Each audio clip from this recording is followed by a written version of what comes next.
é difícil falar e pedir paciência para o torcedor, né? Especialmente hoje. Hoje não, hoje é comemoração. Mas Não me perguntem o que aconteceu nesse jogo, porque eu não sei explicar.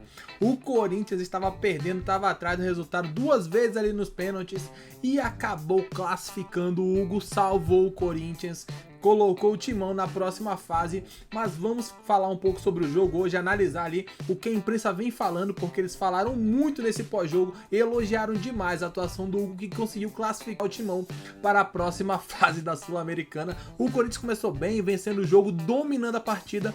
No segundo tempo, escolhas erradas, o time deu uma aliviada, ficou muito atrás do time do Bragantino, que conseguiu ir ao ataque e conseguiu ser superior ao Corinthians. Fez 2 gols rapidamente e levou o jogo para os pênaltis. Nisso, muitos erros, cobrança de pênalti horrorosa, começando ali pelo André Ramalho, e depois o Timão foi levando, o Wesley bateu o último pênalti, e aí era aquilo, se o Bragantino faz, estaria classificado. O Hugo foi lá e defendeu. Depois o Timão teve a chance com o Rian, bateu, perdeu. Se o Bragantino fizesse, estaria classificado novamente. O Hugo foi lá e pegou. Depois veio o Corinthians, fez o gol, e aí o Hugo foi lá e pegou de novo, e assim classificou o Timão. A imprensa elogiou demais as atuações que vamos ver a partir de agora. Tudo isso e muito mais no pós-jogo de hoje, é claro. Antes de começar, pedimos que deixe o like, inscreva-se no canal, porque é importante demais. Agora, sem mais enrolação, vamos pro vídeo ver tudo que a imprensa falou sobre essa classificação do Timão. bateu o segundo, isso dos desperdiçados, né? Dos defendidos pelo Hugo. E o terceiro, o Guilherme Lopes. Então, fantástico. Então, assim, é óbvio, gente, o Corinthians ainda tem muita coisa a fazer esse ano.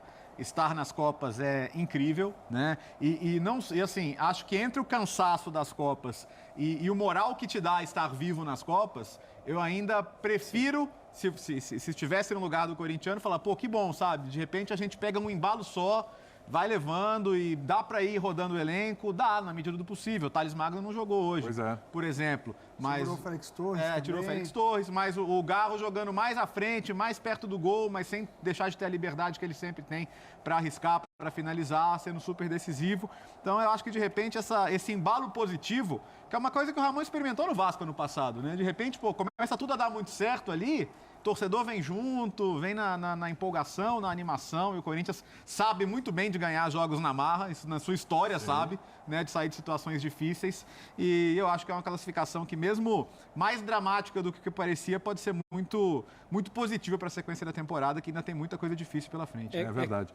Fala, Barra. É claro, né, William, é claro que a conta está aberta, né? A conta do Campeonato Brasileiro está aberta, o Corinthians está na zona de rebaixamento.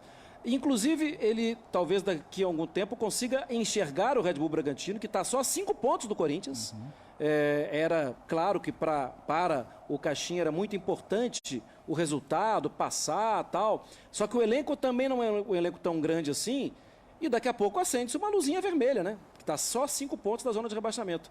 Mas é óbvio que a gente olha para o elenco do Corinthians, para os jogadores que foram poupados, para os jogadores que podem entregar e para os jogadores que vão chegar ainda, porque o Corinthians está falando nisso, William, dá um combustível muito grande, pensando daí para frente.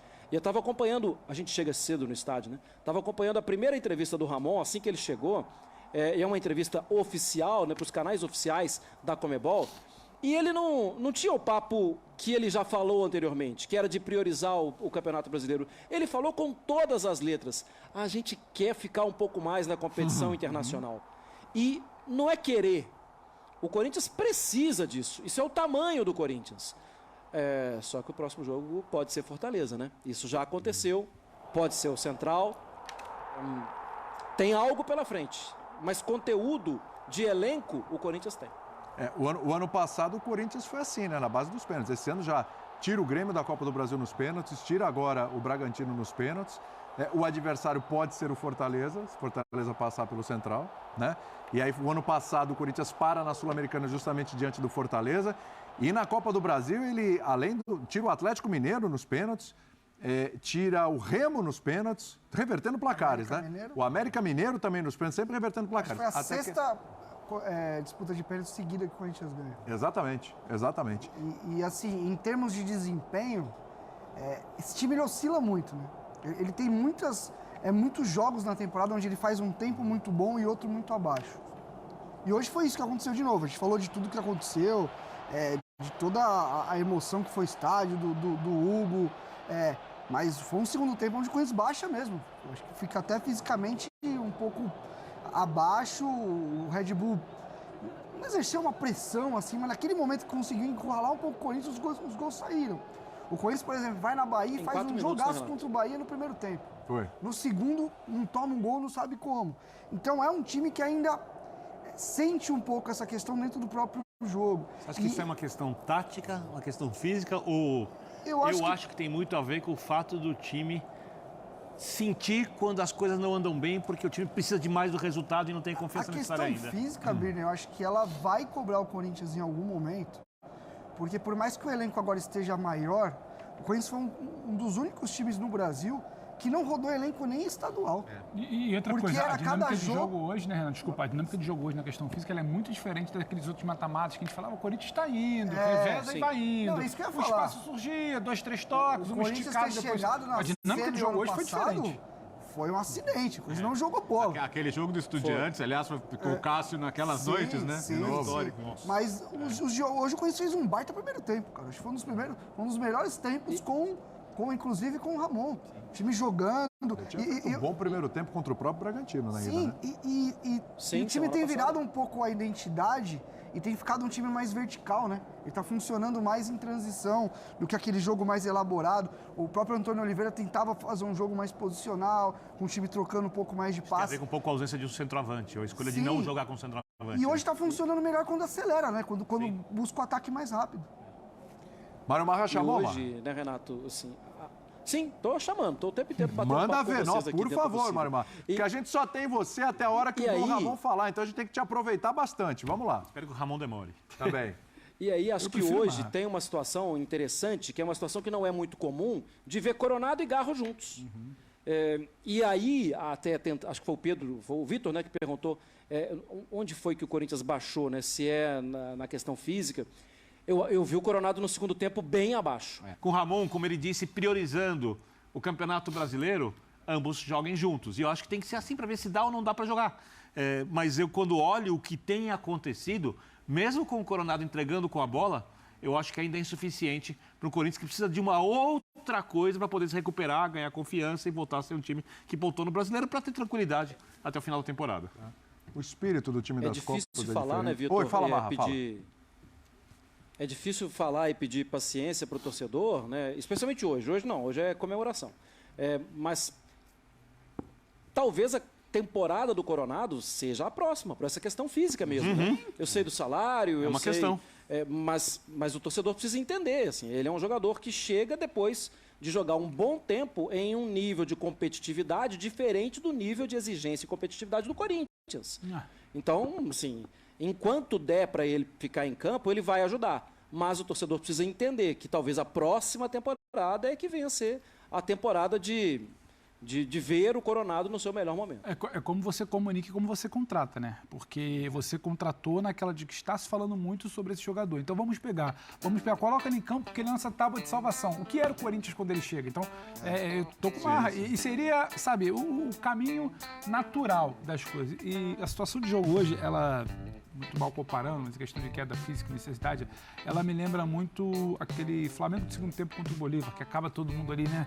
Parece que é uma jornada hercúlea, porque não era exatamente. É um time que não está no ápice físico, demora e precisa de um segundo tempo que talvez não tivesse no script.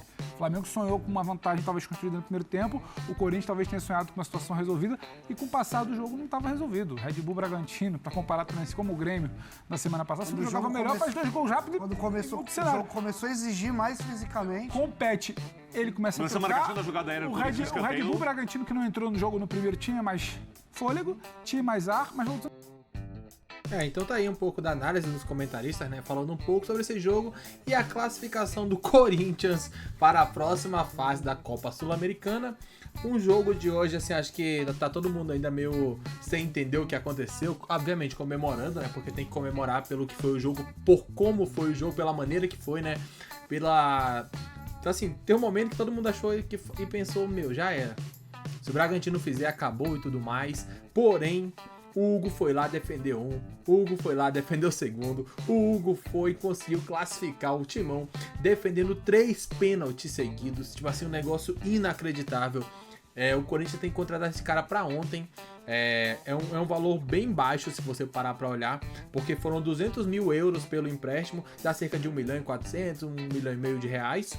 E são mais 800 mil euros pela compra definitiva, onde o Corinthians tem a prioridade de exercer a compra do Hugo Souza, ou seja, um excelente goleiro por um preço muito baixo, 1 milhão de euros.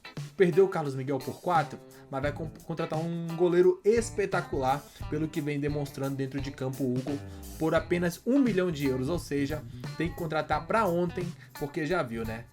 Não pode vacilar. E perder o Hugo não vai. E o Hugo tá muito feliz, certamente. Hoje ele pode entrar ali pro hall de ídolos do Timão. Que defesa espetacular. Que defesas, na verdade.